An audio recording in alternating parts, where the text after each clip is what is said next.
दोस्तों आज फिर से पेंटिंग के 50 ये कवर चित्र है दोस्तों।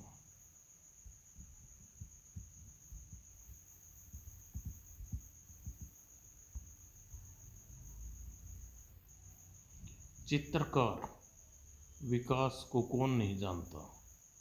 यह हर कोई जानता है। वह चित्रकारों को एकांत प्रिय पसंद होता है। आज विकास एकांत की खोज में एक पहाड़ी इलाके में पहुंचा। वह क्या शानदार जगह है, चारों तरफ शांति है। ऐसी जगह पेंटिंग बनाने का आनंद ही कुछ और आता है। वह शायद कोई डाक बंगला है। निकट जाकर देखता हूँ। कितना सुंदर एकांत है, यहाँ कोई नहीं है, पर मेरे लिए उपयुक्त स्थान है। आज से मैं इसी डाक बंगले में आकर कार्य किया करूँगा। और विकास वहाँ रोज आकर चित्रकारी करने लगा। शहर के वातावरण में पूरी तरह ऊब चुका था। यहाँ शांति से काम करूँगा। कई दिन के बाद आज किसी नए विषय पर चित्र बनाने का मन कर रहा है। किस पर विषय पर? सभी प्रकार के चित्र के सुंदर चित्र तो मैं बनाता ही रहता हूँ। आज कुछ भयानक चित्र बनाऊंगा। और वह ड्रैकुला से भी भयानक चित्र बनाने लगा। सुंदर चित्र बनाने वाले के लिए भयानक चित्र बनाना एक चुनौती है। विकास चित्र बनाने में इतना तल्लीन हो गया, कब शाम हो गई उसे पता नहीं चला। तभी उसका ध्यान बाहर की तरफ गया। ओह, अंधेरा होने लगा है, मुझे घर लौटना चाहिए। तीसरा चित्र अभी अधूरा है। घर पहुंचते पहुंचते रात हो जाएगी।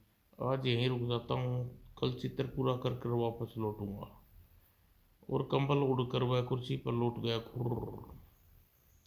आधी रात को डाक बंगले के बाहर ठंडी हवाएं चल रही थी। एक कोहरा अंधेरे को खौफनाक बना रहा था। आवारा कुत्ते, पहाड़ी भेड़िए आने वाले किसी भयानक तूफान की ओर भविष्यवाणी कर रहे थे।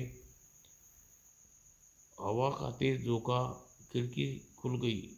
ये आवाज़ कैसी थी? अरे, खिड़की कैसे खुल गई? इसे तो मैंने बंद कर दिया था। जब उसकी दृष्टि कैंपस पड़ी, अरे, यह मेरी पेंटिंग के चित्र गायब हैं। तभी, अरे, यह कैनवस से बाहर कैसे आ गई? उफ, यह तो मेरी ओर आ रही है। यह ऐसा कैसा आश्चर्य है? मेरे चित्र जीवित हो उठे। यहाँ किसी से फौरन भाग जाना चाहिए और मैं इसकी सूचना पुलिस को दूंगा। वह कार में सवार होकर विकास एक्सीलेटर दबा दिया। ओह, मैं सही समय पर भागा हूँ। वे काफ़ी दूर है। और आधे घंटे बाद वह पुलिस चौकी में बैठा हुआ इंस्पेक्टर को पूरी घटना बता रहा था। और मैं सीधा यहीं आ रहा हूँ। मिस्टर चित्रकार, यह पुलिस चौकी है, गपबाजों और नशेड़ियों का अड्डा नहीं। पर इंस्पेक्टर साहब, सेटअप 1 मिनट के अंदर दफा हो जाइए। दूसरे मिनट में हवालात में नजर आएंगे। कम वक्त को पता ही नहीं कहाँ से पी कर आ जाते हैं। मेरी बात पर विश्वास नहीं किया। मुझे क्या, मैंने तो अपना फर्ज निभा दिया। उधर तीनों खतरनाक आकृतियां बस्ती में पहुंच गई थी। खून खून, गर्मा गर्म खून, प्यास, आह। और एक पिशाच ने कुत्ते को पकड़ कर दोनों टांगे चीर दी।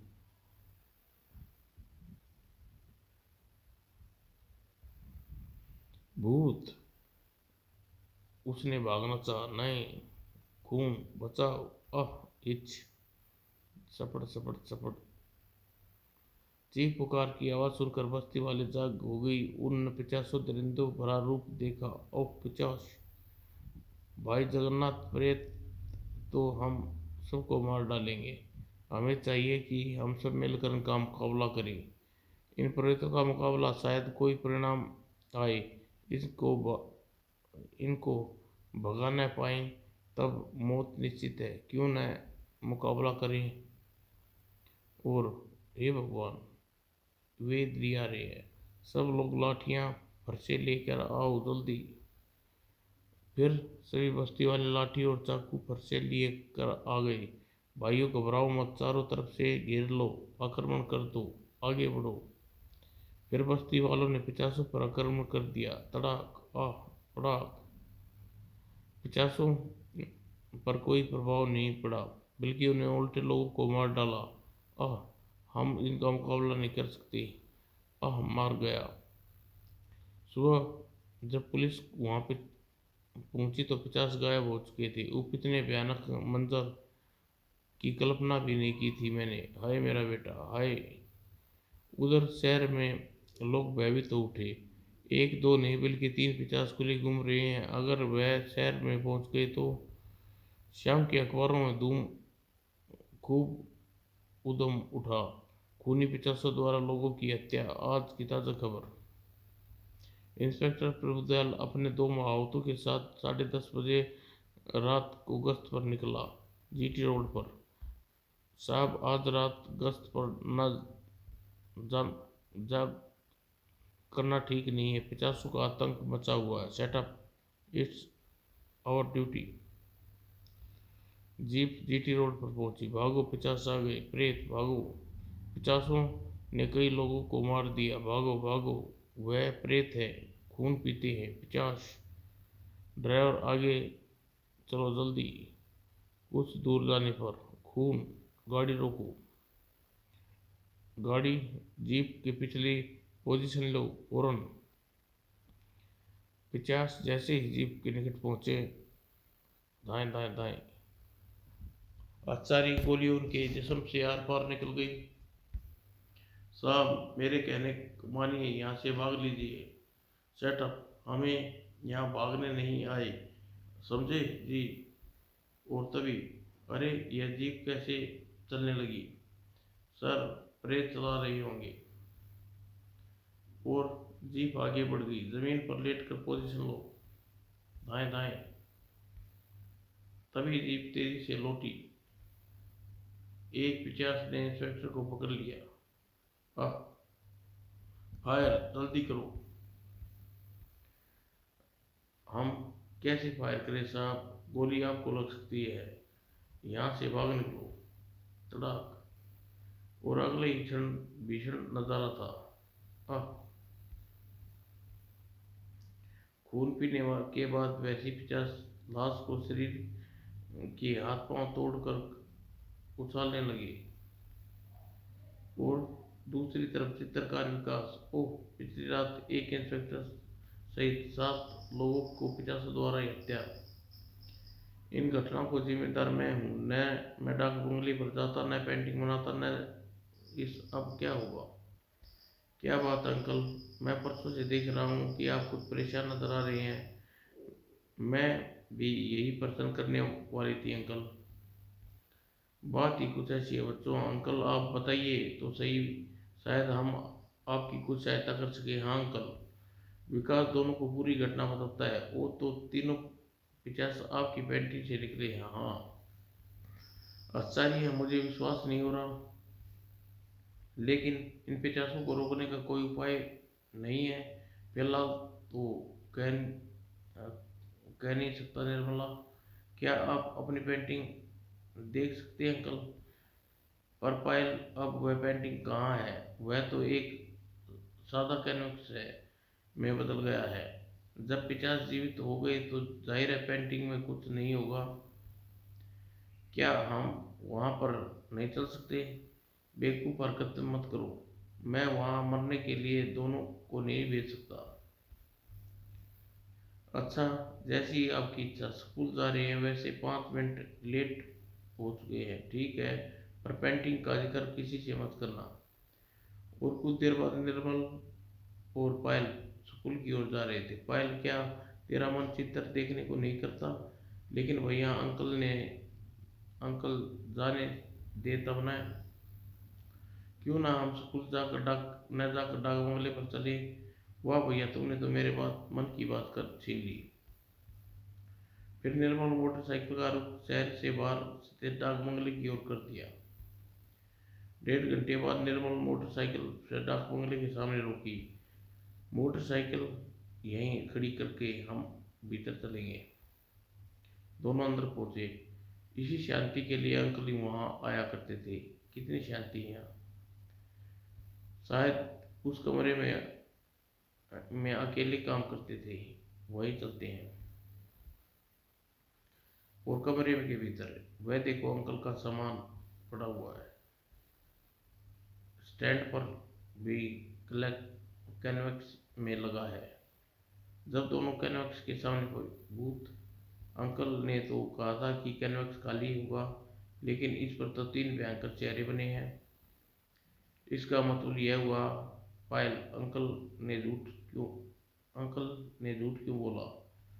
मैं कैसे बताऊं? वह तो कभी झूठ नहीं बोलते।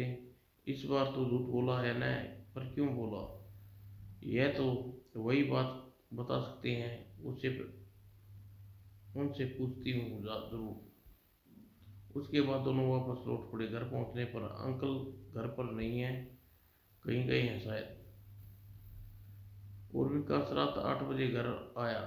कहाँ चले गए थे अंकल आप? काम से गया था। अचानक पूछने की वजह? हम आपकी प्रतीक्षा कर रहे थे। प्रतीक्षा पर क्यों? आपने हमें झूठ क्यों बोला अंकल? कैनवस पर चित्र नहीं बने? क्या मतलब? मतलब यह है कि हम दोनों डाक बंगले पर गए थे और स्वयं अपनी आंखों से कैनवस पर पिकासो को देख कर आए। क्या तुम डाक बंगले पर गए थे और कैनवस पर चित्र बने हुए हैं? जी हाँ अंकल। तुम सच कह रहे हो निर्मल? मैं बोला आपसे आपकी तरह झूठ क्यों बोलूँगा? ठीक है, मैं अभी जाकर देखता हूँ। हम भी साथ चलते हैं अंकल। और मैं भी। पायल जिद करने लगी। निर्मल ने उसके कान में कुछ कहा। कुछ देर बाद दोनों कार डाक बंगले की तरफ चली जा रहे थे। विचित्र बात है, कैनवस चित्र वापस कैसे लौट आए होंगे? वो डाक बंगले पर पहुंचकर विकास सीधा कमरे में गया और मोमबत्ती जलाकर, इस पर कोई चित्र नहीं है। वे चित्र कहाँ गए? तुम कहीं मुझे मूर्ख बना रहे थे मुझे? नहीं अंकल, सच कह रहा हूँ। सुबह इसमें 3 चित्र बने थे। कहीं ऐसा तो नहीं दिन में 50 पेंटिंग में रहते हो और रात को जीवित होते हो? तब तो तीनों फिर तो हमें दिन में फिर आना होगा। तुम ठीक कहते हो। अचानक ए लुटेरे, हैंड्स अप, अपनी जगह से मत हिलना। कौन हो तुम? अगर तुम अपनी जिंदगी के कुछ क्षण और जीना चाहते हो तो हमारे साथ चुपचाप चलो। देखना चाहिए कि यह कौन है और क्या चाहते हैं। दोनों राइफलधारियों ने एक कमरे में ले गए। सरदार, यह दोनों बगल वाले कमरे में छिपे कर हम पर नजर रखे हुए थे क्या? सरदार, मुझे यह पुलिस के जासूस लगते हूँ।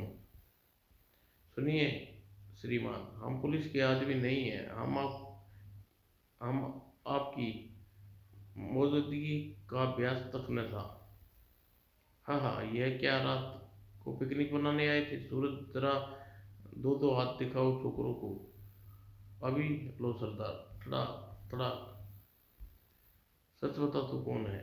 सरदार, इनके शूट कर दीजिए, इन्हें हमें देख लिया है।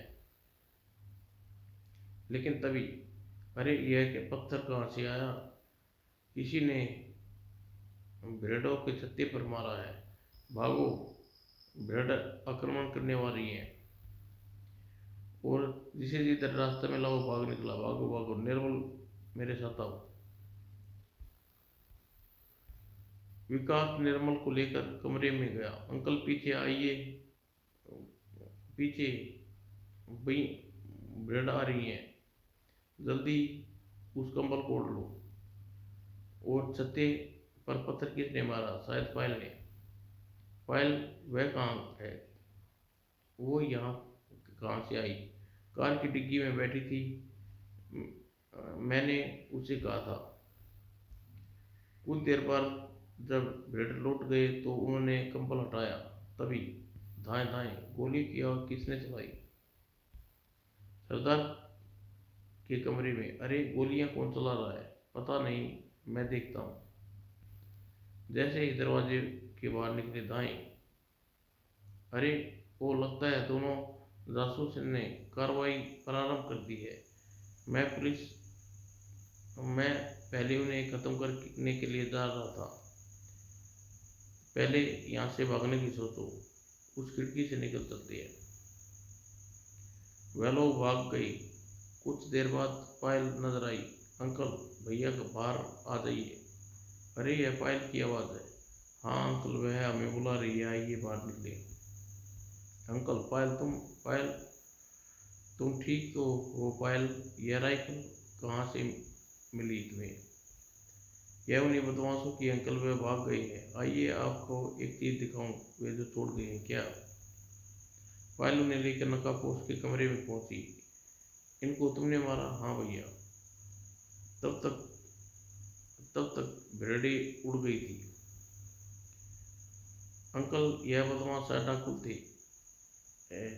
थैलों में अवश्य दौलत होगी, खोल कर देखता हूँ। थैले खोले गए। वो इतने दौलत, इतने आभूषण, नोट, घड़ियाँ, इतने थैले से बाहर बाहर मत निकालना। क्यों अंकल? यह सरकार की अमानत है। हम लोग लौटते वक्त पुलिस को फोन कर देंगे, वही इन्हें संभाल लेगी। अंकल, अब सुबह होने वाली है, क्यों ना दिन के प्रकाश में पेंटिंग को देखते हुए चले? विचार बुरा नहीं है, पर कहीं वे लुटेरे वापस ना आ जाएं। हम लोग उनकी राइफलें अपने पास ही रख लेते हैं। वे आ गए तो बच कर नहीं जा पाएंगे। ठीक है, हम राइफलें आत्मरक्षा कर सकती हैं। तब फिर पेंटिंग वाले कमरे में ही चलते हैं। वो तीनों पेंटिंग वाले कमरे में। निर्मल, तुम राइफल को लेकर खिड़की पर नजर को। अच्छा। दूसरी तरफ 50 गांव में मौत का तांडव कर रहे थे। एक 85 गाय में समा गया। क्या हुआ? अरे गाय खड़ा। देखते ही घर मरघट जैसा बन गया। और कुछ ही देर बाद तीनों 50 वापस लौट गए। सुबह का प्रकाश फैलने वाला था। खिड़की के पास बैठी निर्मल एकाएक चीख उठी। वो पेंटिंग के 50 आ रही है। क्या? जल्दी बाहर निकलो। तीनों कमरे से बाहर आ गए और दरवाजा बंद कर लिया। अब जेडी बनाकर देखते रहो अंदर क्या होता है। जी अंकल।